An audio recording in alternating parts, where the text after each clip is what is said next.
Jadi ada ini loh, Ya. ada Kalau Pak Oyo tadi udah terkena. ya saya cerita. Jadi pertama memang fatwa itu dalam cukup dalam rentang waktu yang cukup lama.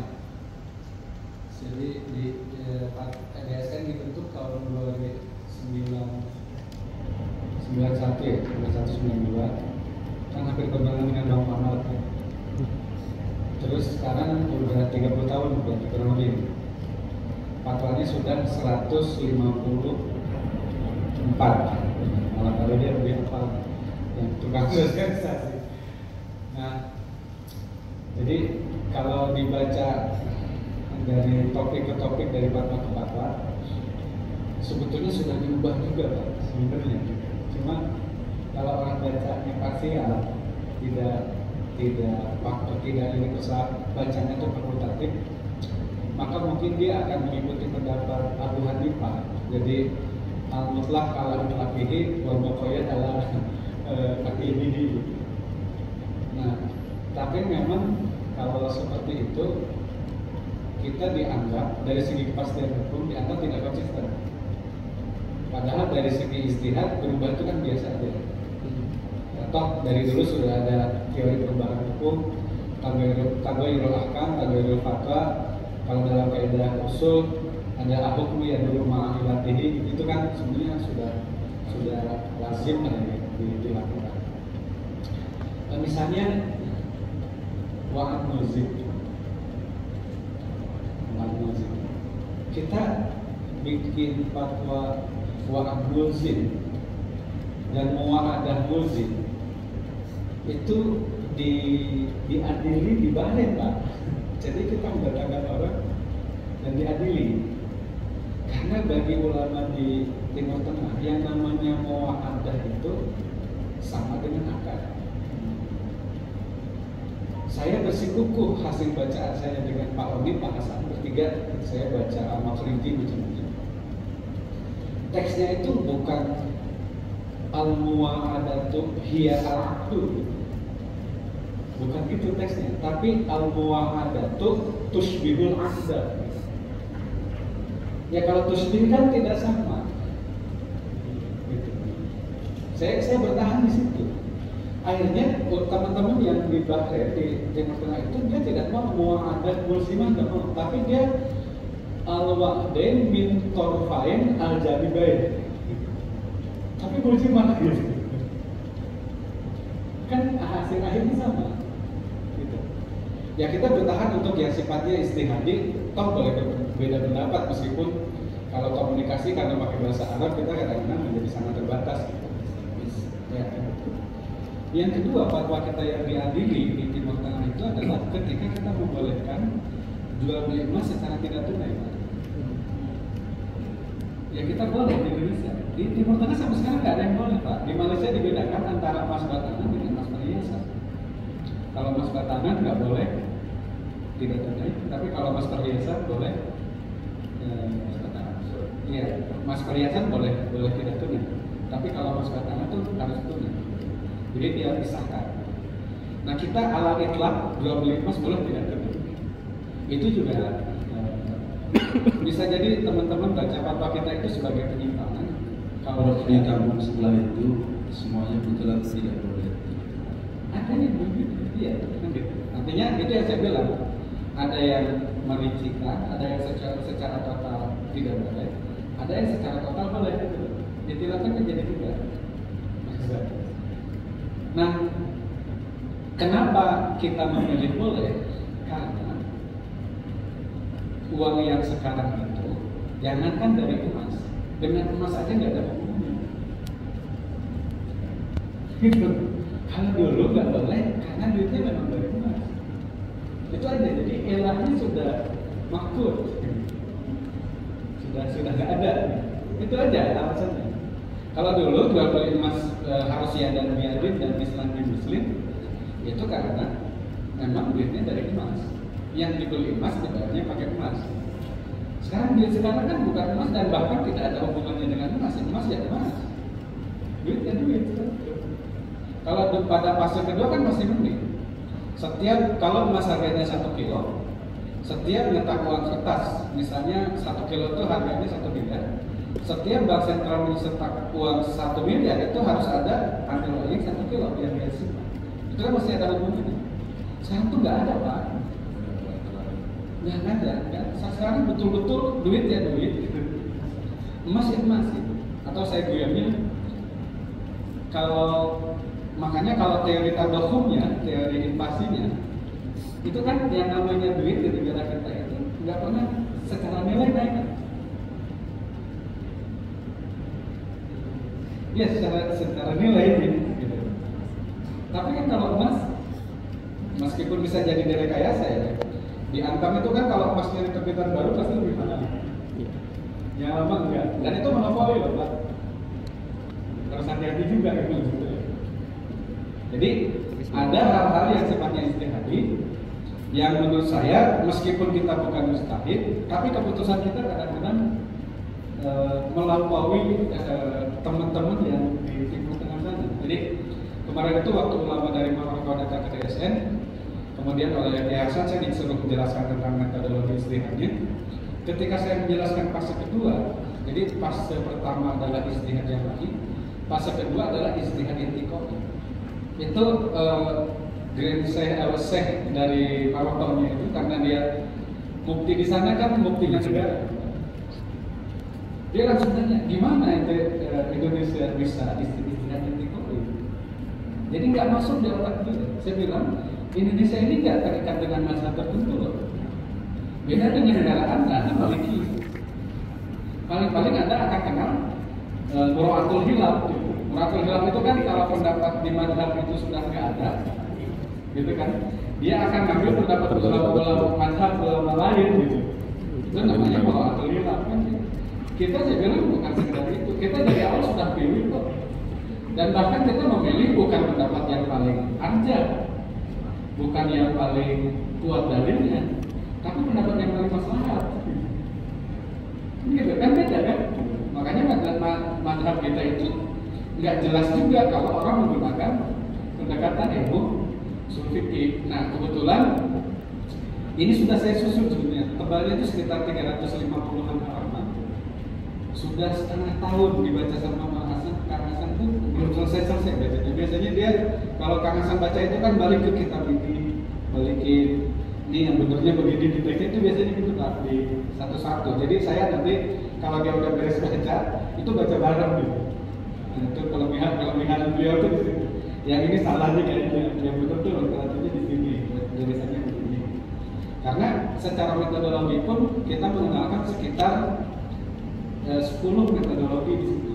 Jadi termasuk metode tafriqul halal wal haram gitu ya. Termasuk tahqiqul manhaj, termasuk juga tentang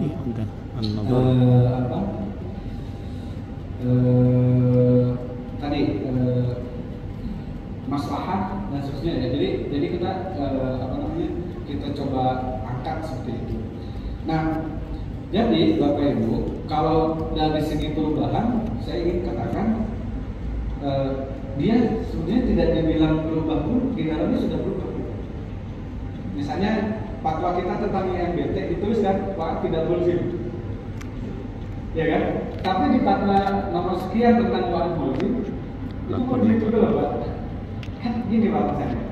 Coba Bapak bayangkan nih praktisi ini Pak Amir, Pak Dede sudah datang, maka dia mau beli rumah harganya 1 miliar. Maka kan tidak boleh Pak.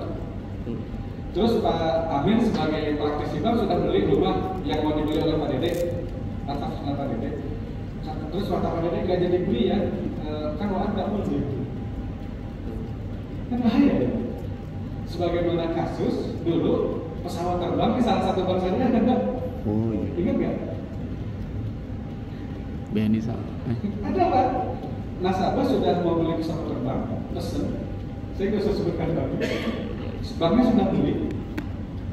Kemudian nasabahnya nggak jadi beli. Kemudian ujungnya apa? Direksinya berhenti. Karena merugikan bank kan nggak bisa. Kalau beli kan masih bisa. Kalau jual kan belum tentu bisa kan? Nah makanya kita ketika saya bilang ketika wa'ad ini tidak mungkin, apalagi wakaf syar'in tidak boleh.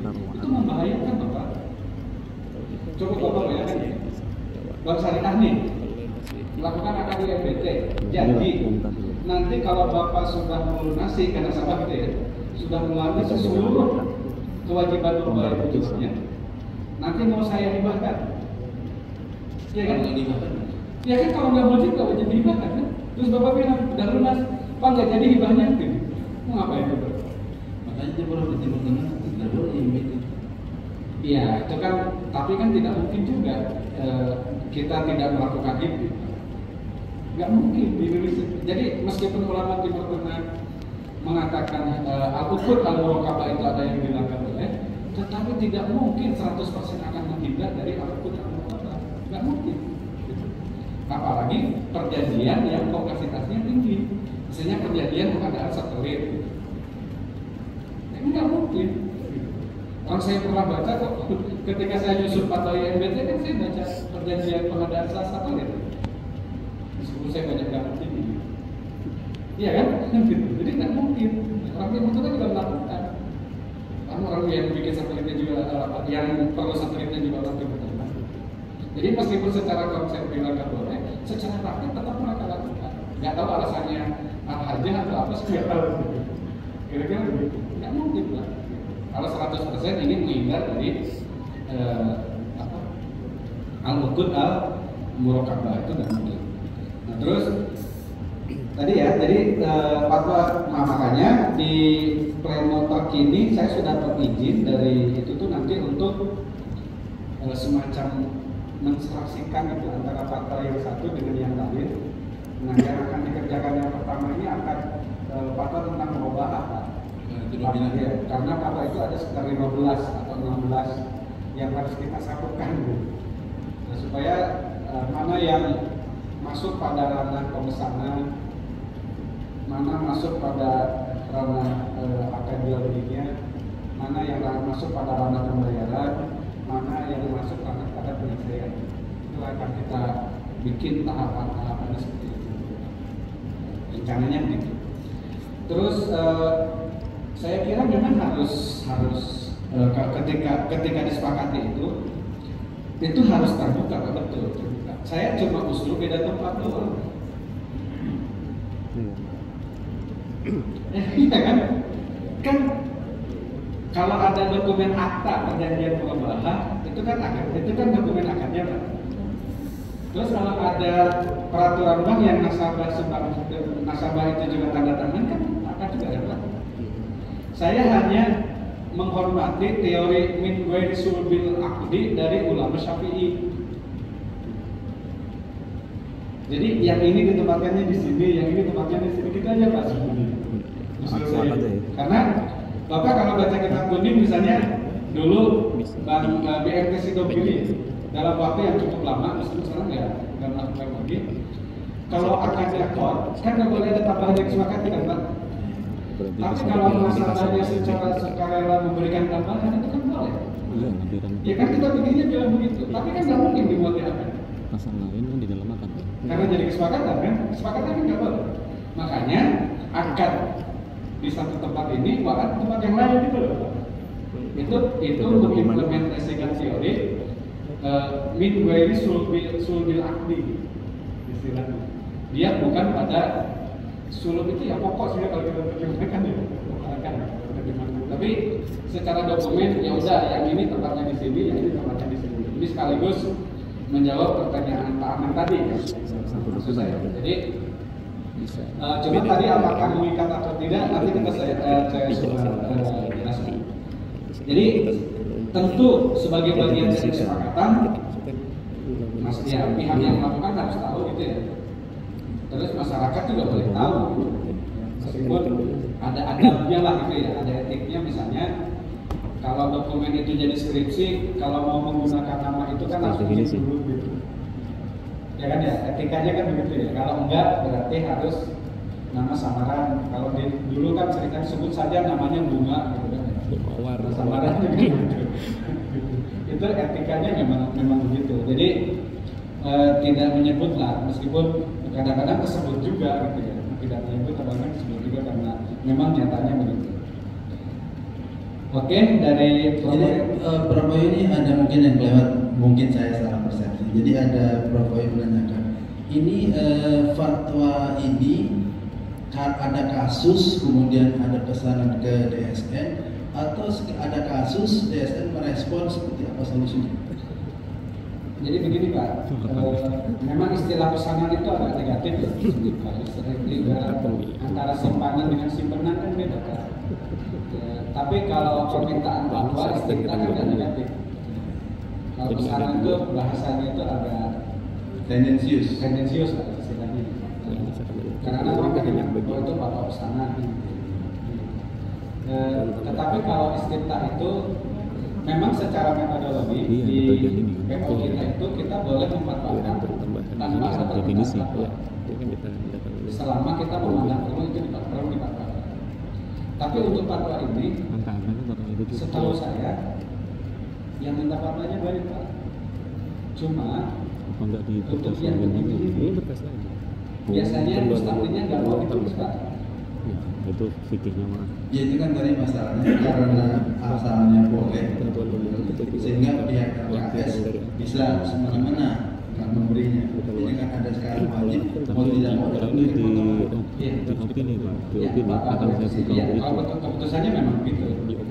Tapi maksud saya itu bukan kesenangan. Di opini dua-duanya itu Bukan, saya. artinya karena berdasarkan literatur yang kita baca, suara ketidakadilan yang disuarakan oleh pihak tertentu itu responnya kira-kira begitu. supaya menegaskan bahwa poin-poin ini bukan pesanan, ini permintaan bukan fatwa. Jadi kan begitu ya Pak. Yang secara hukum merupakan Jadi satu gini, kesatuan. kan Tapi seringkali di dokumennya skripsi, di tesis dan disertasi itu fatwa ini nggak ada mintanya, pemohonnya nggak ada.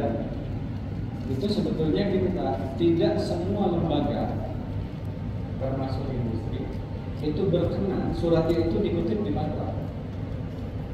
Gitu. Tidak semua. Itu ya mohon maklumnya ketika dia tidak dimuat. Gitu. Karena tadi ada pertimbangan-pertimbangan risiko ya, dan mungkin dari beberapa industri. Nah termasuk juga kalau OJK juga kadang-kadang nggak juga dia tidak mau juga di rumah. Jadi tapi surat itu ada kadang-kadang. Jadi tidak diinformasikan itu kemungkinan bisa jadi memang secara tertulis tidak ada mustahil. Tapi kita memandang perlu ada variasi. Bisa jadi ada mustahilnya tapi tidak berkenan. Namanya dimuat di fatwa.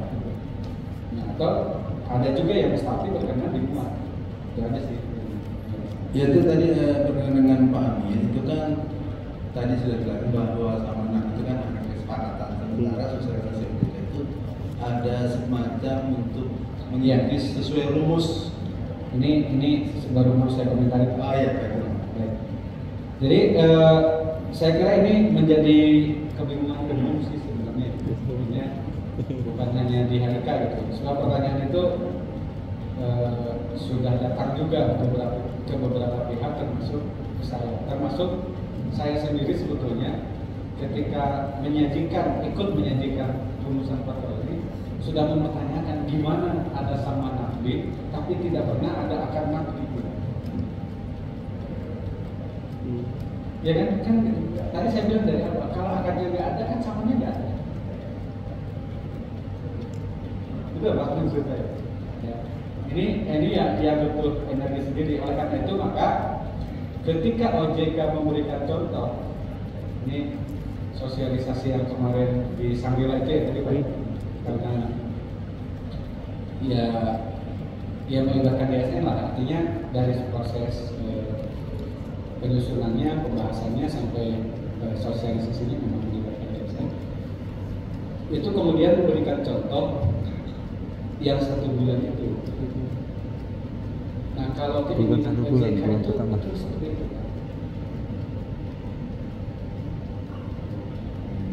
Artinya sama nakli itu jadi kira-kira begini. Pimpinan OJK tidak. Tadi saya contoh ya tadi aja supaya gampang nih karena memang teksnya itu. Belanja 10, keuntungan 10 untuk 10 bulan. Dibayar 25, berarti hanya wajib bayar 15. Ya kan? Pokoknya 10, bulannya kan cuma 5. Berarti bayar 15. Yang kata Rafiq Yunus Al-Misri, pendapat Ibnu Abidin ini salah. Ini kan pendapat Ibnu Abidin ini. Karena tidak mungkin kalau itu dilakukan jual beli tunai, nggak ada untungnya. Murabahah itu meskipun tunai tetap harus ada untungnya. Makanya Rafiq ngasih contoh gini. Kalau belanja 10, oke ya. Kalau dijual beli tunai misalnya 11, dijuallah dengan harga 21 untuk 10 bulan. Sehingga pada saat pelunasan dipercepat bukan 15 tapi 16 gitu. Itu Rafiq Yunus Al-Misri. Tapi saya bilang dari segi teori kontrak akadnya itu nggak mungkin dimasukkan sama nakdi yang tidak ada samannya karena tidak ada akad nakdi itu ke dokumen itu gitu loh Pak. Kan gitu masalahnya. Makanya saya bilang di dokumen lain gitu. Nah, jadi kalau saya boleh atau saya tidak boleh mewakili OJK, tapi mewakili membaca semangat OJK sebelum Pak Bambang pensiun, karena bosnya waktu itu Pak Bambang ya. Pak Bambang, Bunyimat dan seterusnya itu semangatnya tadi Pak. Karena satu dipikirnya tadi ikut ke Rafiq Yunus Al-Misri yang tadi awalnya 10 jadi 11 gitu loh Pak. Yang saya dari segi prakteknya mungkin yang lebih aman itu diikuti. Kalau menurut saya seperti itu. Nah cuma apakah itu membatasi ruang istihad? Saya kira begini ya, bapak-bapak nanti boleh simulasi dari sudut bank kita masing-masing mengenai sistem pengakuan pendapatannya lah Pak. Jangan-jangan bulan kelima sudah ngerus. Ya kan ada apa namanya bullet payment, ada step up, strike line, ada anuitas, ada beberapa model. Nah itu yang menurut saya DPS-nya harus tahu gitu. Karena kalau dianalogikan kepada akad ijarah dan akad MMQ, termasuk juga keuntungan global, pada saat dia tidak straight line itu harus ada sampai akhir Pak, meskipun kecil. Jadi tidak sama persis dengan contoh ini kan, ini asumsinya kan straight line kan? Iya. Nah itu menurut saya tantangannya, istihadnya butuh lagi energi untuk menjelaskan itu. Nah kalau itu bisa selesai di asosiasi ya selesaikan aja lah. Saya tidak perlu nambah kerjaan DSN juga, gitu ya. Karena saya yakin betul pasti ini problem karena dari awal pun saya sudah berpikir tadi nggak ada sama nakdi tapi harus diketahui itu. Hanya sudah ada kan. Sebab kalau bapak kesepakatnya jual beli tunai, jual beli tangguhnya kan harus nggak ada. Kan nggak mungkin juga ini dibeli secara tunai atau tangguh ya kan? Iya kan? Kalau penawaran boleh dua harga, tapi kalau akad tidak boleh.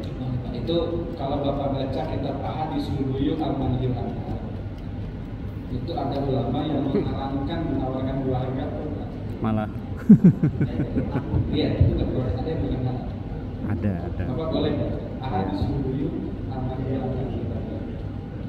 Tapi kemudian diluruskan harga itu terjadi ketika akad, itu baru nawarin. Iya, kayaknya bilang saya tadi ada yang bilang boleh, ada yang bilang nggak boleh. Memang fikih itu karakternya ala-ala kaulabi. Pendapat itu sedikit-sedikitnya selalu dua. Fikih itu karakternya begitu Pak. Persis sarjana hukum kita. Itu karakternya begitu. Jadi saya melihat seperti itu ya. Jadi solusinya tadi kalau memang mau keluar dari contoh yang dibuat oleh OJK, tolong bank syariah itu bikin simulasi di lapangan dan sampaikan ke DSN. DSN itu boleh menggunakan OJK. IFM sudah siap ya. Hasil semalam. Karena memang kami sudah simulasikan Prof. Jadi memang itu hanya reliable untuk perhitungan flat sih. Selain flat, karena kami melihat ada sedikit perbedaan definisi mengenai harga tambahan yang terlewati atau margin yang terlewati. Kalau dengan rumusan sesuai dengan kalimat di fatwa harga tambahan yang terlewati itu, menurut pemahaman kami adalah margin yang terlewati, bukan dari rumus itu, karena rumus itu dengan margin yang terlewati kalau kita hitung dijumlahkan itu beda gitu.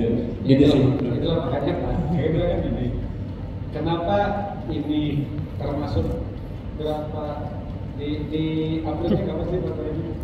September 2023 Pak. Iya kan? Di uploadnya. Nanti artinya di paparannya 2022 bulan Juni Pak. Karena memang di internal Bapak belum diskusi internalnya aja sudah luar biasa gitu. Setahun lebih ya. Kita tidak berarti tidak sampai informasi kesulitan di lapangan, sampai Pak di lapangan itu pada episode tertentu menyampaikan kepada kita. Ini loh yang DPS harus tahu. Draft opini sama Cara pengakuan pendapatan di industri. Satu, tapi ya ini Pak siapa dua, nyuratin apa namanya? kasih Anuitas pun ada beberapa kan, ada yang begini, ada yang begini, macam-macam. saya WA sih. Nah sehingga atas dasar itu Tapi OJK, gini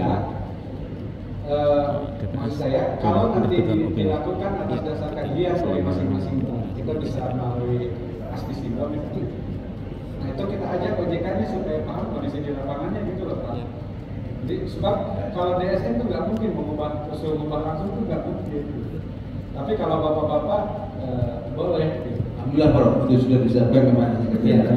Masuk ke DSN. Iya, artinya kalau bapak-bapak mau langsung dengan OJK, maka. Tapi kalau misalnya disampaikan ke kita, pembahasannya harus melibatkan mereka, kita dengan senang hati Pak, kita akan lakukan. Termasuk juga saya ini mengundang Mahkamah Agung Pak kalau jadi sengketa itu Pak.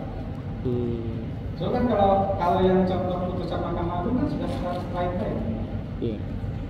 Padahal BRI syariahnya belum tentu slide lain kan. Akhirnya saya tanya gimana? Nggak tahu Pak, mereka nggak balik lagi berarti terima gitu Terima doang. kasih sudah menegaskan, cukup opini dulu gitu. Susah gitu. Jadi ini antara contoh yang ada di kita dengan yang dipraktekkan oleh teman-teman, termasuk DSN membolehkan apakah pengakuan pendapatan itu secara slide line atau anuitas, itu yang ini belum nyambung. Tapi kalau terlalu lama dipendam juga tetap aja susah gitu. Ini kan pendamnya dari 2022 ke 2023 tahun setelah dimulai berapa? Ini termasuk yang makanya sebenarnya ini termasuk yang berat. Tapi ya syukur-syukur kalau tadi sudah ada simulasi. Tapi tolong juga didukung oleh simulasi bank-bank lainnya, biar ada temannya nanti atas nama asosiasi, tidak atas nama fakultatif. Oke, saya kira itu aja sebenarnya ya Pak Amir ya. Tapi substansinya sih dari sudut praktek bahwa ini akan mengganggu lah sebenarnya ya dari sudut praktek itu.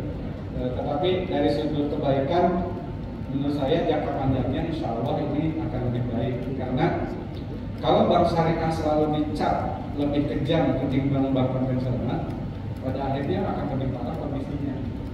So, dengan fatwa ini saya berharap jangka panjangnya itu komitmen orang bank syariah itu tetap tumbuh. Itu aja sih semua. Terima kasih. Assalamualaikum. Baiklah Bapak Ibu DPS dan Direksi, masih ada waktu nih kira-kira 13 menit Pak. 13 menit. Silakan Pak Khalis. Ya, terima kasih Pak. Saya ingin dijelaskan lagi contoh perusahaan yang nasabah pinjam 10 juta untuk 10 bulan, pokok 10, margin 10, sehingga harga keseluruhan 20. Nah saya minta di akadnya, itu misalnya pihak satu harga, yang kedua pembeli si A sepakat untuk membeli rumah misalnya,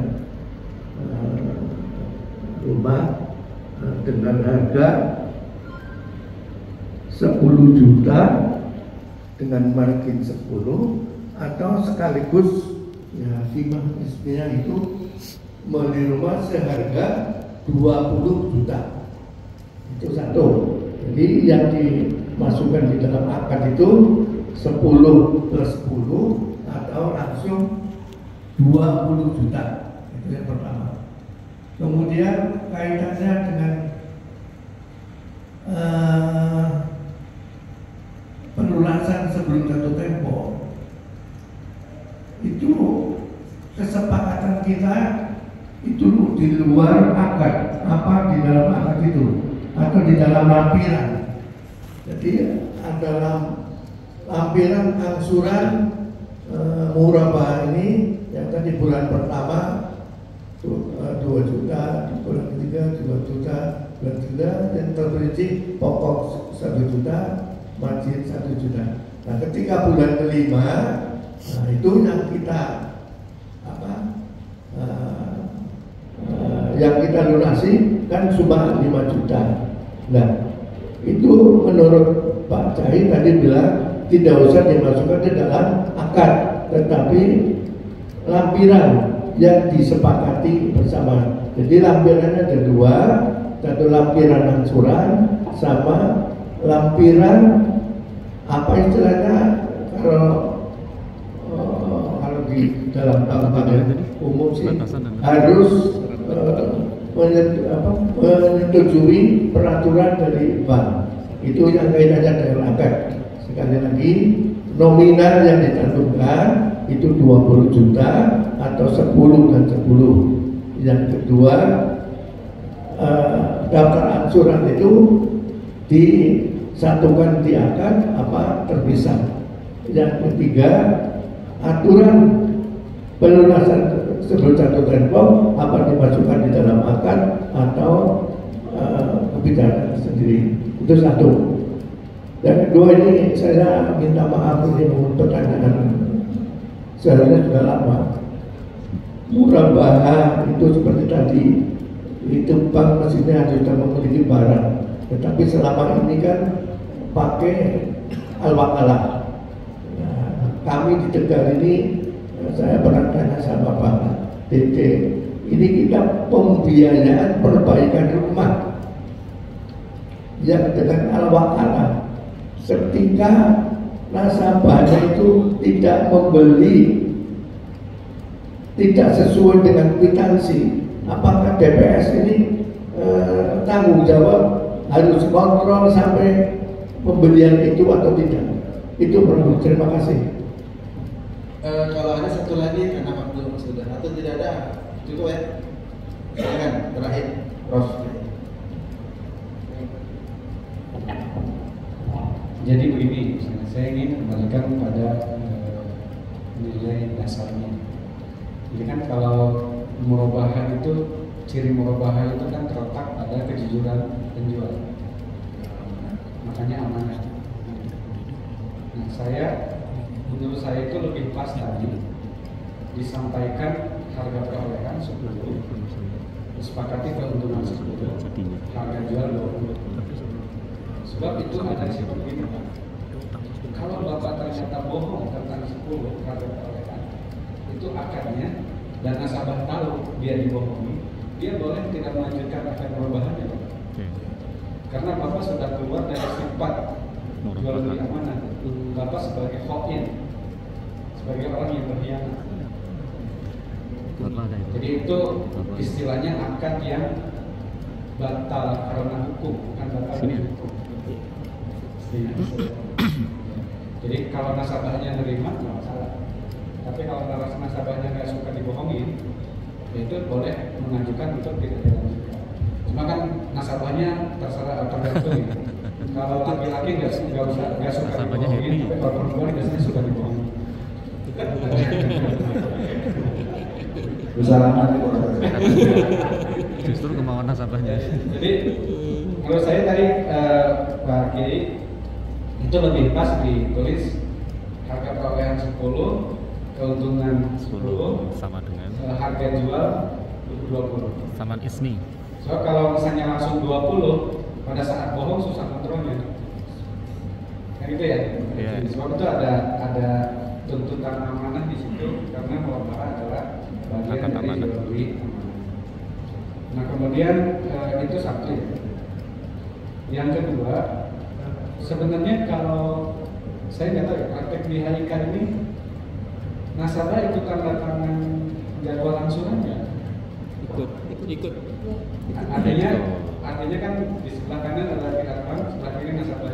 Iya. Nah itu sebenarnya secara kalau berdasarkan pasal lama itu dilarang karena nasabah itu harusnya balot saja, dia tahu kewajibannya 20. Tapi kalau dengan fatwa ini justru itu mempermudah nasabah menjadi tahu kalau mau dilunasi sisanya berapa.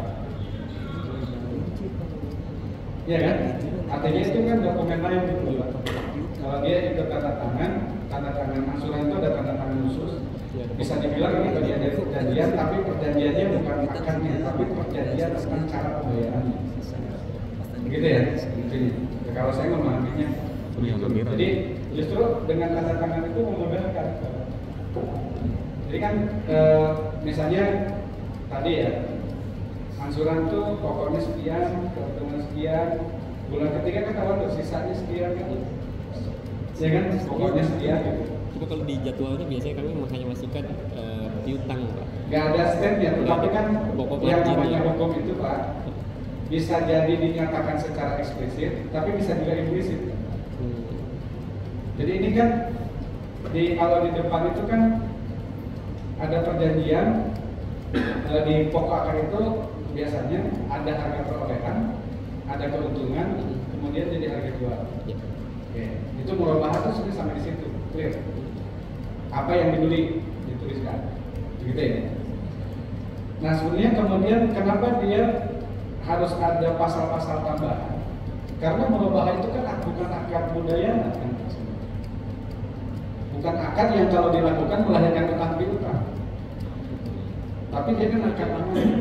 Gara-gara ada kesepakatan untuk membayar harga secara tidak tunai, maka dia menjadi akad mudayana. Iya. Makanya saya menyebutnya ada akad mudayana asliyah, akad yang kalau dilakukan pasti melahirkan utang piutang, yaitu qad, salam dan istisna. Tapi ada akad mudayana yang sifatnya sababiyah. Saya merubah ini gara-gara kesepakatan membayar harga secara tidak tunai, yang awalnya akad tamlikat, akad muawadhah juga menjadi akad mudayana. Nah, maka harus ada tuh diinformasikan karena harga jual dibayar secara tidak tunai, berarti kan menjadi piutang bagi bank, menjadi utang bagi nasabah. Bahasa Arabnya sama-sama daya. Nah gitu ya. Oke. Terus ada kesepakatan waktu juga kan? Misalnya 60 bulan atau 10 bulan. Terus ada kesepakatan di samping tadi piutangnya misalnya 20, ada kesepakatan membayar harga tiap bulannya berapa untuk menentukan apakah dia buat prestasi atau tidak. Ya kan gitu. Iya. Nah itu kan sebetulnya mudayananya. Nah sehingga kalau itu menurut saya dimuat di akad murabahah, yang murabahahnya itu tadi cukup dari pakai aja. Harga perolehan, keuntungan, harga jual itu murabahahnya di situ. Yang pasal ke bawah itu sebenarnya mudayana. Kan gitu. Kalau kita mau ngomong ini kan. Nah, sehingga kalau dia mau rincikan, yang ada ya saman ismi. Tapi pada prinsip Nggak ada saman yang hal, penting saman hal. diusahakan untuk boleh terpisah gitu aja. Mau Iya kan pasti saman ismi. Harga jual itu kan saman ismi. Iya kan gitu. Nah sekarang persoalannya kalau dia mau dipercepat pelunasannya, muncul istilah-istilah ini. Iya kan ada saman ini Nah, ada itu saman kuncinya. kali gitu kan. Iya ada kan? saman kali, Nah, saman itu yang menurut saya butuh istihad sendiri. Kan cuma persoalannya tempatnya di mana. Kalau saman hali kemudian kita menganggap bahwa apa yang kita tanda tangani itu adalah dokumen kesepakatan gitu maksudnya, maka jadwal angsuran itu akan memperlihatkan saman hali. Iya, langsung ditaruh di tabel. Iya kan gitu ya. Menurut saya saman hali itu akan terlihat di situ. Kalau menurut Udah saya bikin kolomnya Pak. Tapi terlepas tadi dari ikhtilaf Udah saya kasih Ya komennya, nasabah harusnya tahunya ya sama ismi kan begitu. Tidak untuk rincian. Nah terus yang terakhir itu jadi jadi maksud saya kesepakatan. sama kali, sama ismi, sama nakli. Kalau di dokumen murobahannya hanya ada saman ismi. Ya, Saman kayak kali, biasanya. sama nakli itu Kayak dokumen biasanya. lain. Beda aja. Ya, Kalau kalau saran saya tempatnya di mana? Di tempat yang lain, tidak di situ. Supaya tidak terkena teori tentang sulhul akdi. So kalau itu kena diserang sama orang pesantren biasanya kena juga. Untuk mengantisipasi kalau adanya pelunasan Ya itu maksud saya. Jadi lebih antisipatif. Nah terus yang terakhir dari Pak Kiai, jadi begini memang Pak Kiai. Ini termasuk kuliah tadi pagi di pertanyaan dari mahasiswa. Saya kebetulan masih ditugasi ngajar di UII ya, dan nggak bisa sudah berkali-kali pergi, tapi tetap aja dijadwalkan. Gini, jual beli itu termasuk akad yang boleh diwakalahkan baik untuk menjual maupun membeli. Iya. Kita nggak boleh melarang itu. Kalau kita larang jadinya jadi haram. Karena at-tahrim alal halal haram. Fahuwa haramun. Alal halal haram. Wa tahrim alal haram juga haram. Iya. Itu isu Al-Qaradawi bilang gitu. Jadi harus hati-hati juga kita sebagai DPS. Jangan seenaknya bilang ini nggak boleh. Namanya ini. So mengharamkan yang halal adalah haram dan menghalalkan yang haram juga haram. Nggak ada benarnya. Gitu maksud saya. Dan akad itu adalah perbuatan hukum yang secara umum boleh dilakukan, termasuk akad jual beli. Termasuk akan nikah. Akad nikah aja boleh. Boleh. Baik, yang paling cepat ini. Atas nama Pak Ulio saya terima nikahnya. Masya Allah, amin. Kalau nikah, jadi yang nikahkan saya gitu. Tapi kalau atas nama Pak Ulio Kobil itu nikah, bisnis Pak Ulio Kobil itu nikah, yang nikah Pak Ulio kan. Kan tinggal alamatnya aja gitu. Ntar wakilnya curang lagi. Iya kan? Itu nggak bisa Pak. Jadi boleh gitu. Baik dengan melalui wakalah ataupun nasabah membeli langsung, kualitasnya sama.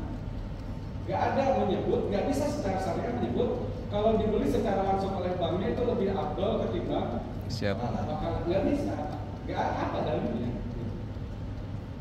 Ini perdebatan fikihnya begitu. Tapi persoalan di lapangan tadi seperti disampaikan oleh Pak Kiai. Notai. Gimana kalau nasabah nggak beli? Nah ini kan kalau pertanyaan Pak Kiai terlihat nih jual belinya mau alat, kan nggak boleh Pak.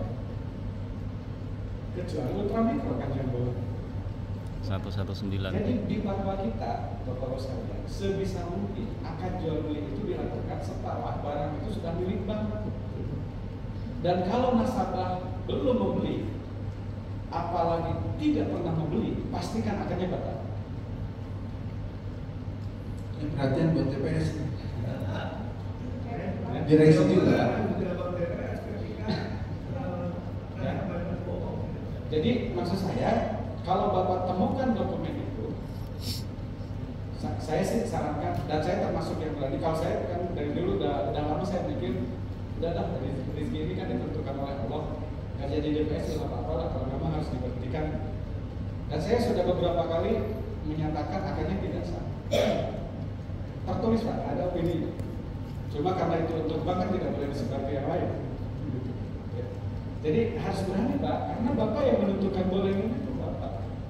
Jadi kalau ada bank melakukan akad muamalah, memberikan kuasa dalam hal kepada ini nasabah DPS untuk membeli apa yang leasing dimiliki. saya di bank mah. Kemudian ternyata Kalau tidak ada membeli, bang artinya barangnya. muamalah itu tidak pernah ada secara hukum. Kalau nggak ada nggak Dan jadi. kalau ada Bapak sudah Aman memiliki sih. keuntungan, koreksi itu jadi pendapatan sosial. Kalau saran saya begitu Pak. Ya. Karena kalau tidak begitu, kita tidak ada perbaikan. Kecuali di hold. Nah, kalau di tempat kami menggunakan istilah merubah konfirmasi. Jadi secara acak teman-teman melakukan konfirmasi ke nasabah. Ada dua kondisi. Biasanya kalau masih satu grup kita masih tolerir. Misalnya pada saat mengajukan dia mau beli properti, kenyataannya dia beli Pajero misalnya. itu kita masih toleransi karena risikonya, ya, mitigasi risikonya relatif sama. Tapi kalau ngajuinnya rumah, ngajuinnya mobil, itu saya minta dibatalkan. Karena mitigasi pembiayaan rumah dengan mobil kan beda. Itu karena kan makanya DPS sekarang di samping mikirin syariah harus mikirin mitigasi risiko kan dengan POJK yang baru. Nah itu maksud saya kita harus belajar mulai masuk pada bagian yang sebelumnya bukan kewajiban kita, tapi sekarang dengan POJK yang baru itu menjadi kewajiban kita. Karena kita sebagai DPS sekarang bukan lagi terafiliasi pada kelompok B seperti konsultan dan kantor akuntan publik, tapi pada kelompok A. Dan itu siap-siap kalau ada apa-apa kenal. Meskipun kalau kami semua, padahal jangan terlalu sering ngomong itu nanti terlalu banyak DPS yang mundur gitu kan. Tapi ya harus siap saja, maksud saya secara akademik kita nyiapkan diri, secara mental kita nyiapkan diri. Toh tidak ada beban yang kita tidak bisa melakukannya kan, karena dalilnya kan jelas la yukallifu nafsan illa wus'aha. Terima kasih. Assalamualaikum warahmatullahi wabarakatuh. Waalaikumsalam. Bapak Ibu sekalian, mari kita ucapkan terima kasih kepada Prof. Jahi yang telah